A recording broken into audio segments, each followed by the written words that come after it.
Düzbucaqlı üçbucağın katetlərindən birinin uzunluğu 7 cm bərabərdir. Hipotenuza çəkilmiş medianın uzunluğu 12,5 cm. Üçbucağın digər katetini tapın. Düzbucaqlı üçbucaqda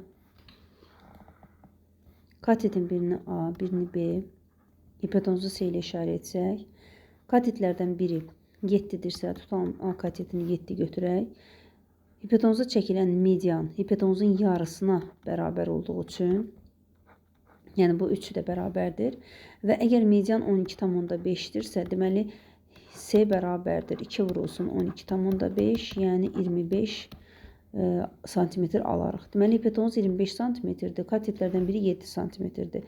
Digər kateti tapmaq üçün Pifaqor teoremindən istifadə edək. Hipotenuzun kvadratından məlum olan katetin kvadratını çıxaq, yəni A kvadratını. B kvadrat bərabərdir 25-in kvadratı çıxılsın 7-nin kvadratı. Bu da 625 çıxılsın 49 və ya müxtəsər modüsturu ilə 25 ilə 7-nin fərqi, yəni 18 vurulsun 25 ilə 7-nin cəmi, yəni 32. Bu şəkildə də yazıb kök ala bilərsiniz buradan. Yəni bunu da eləmək olar. Bərabərdir.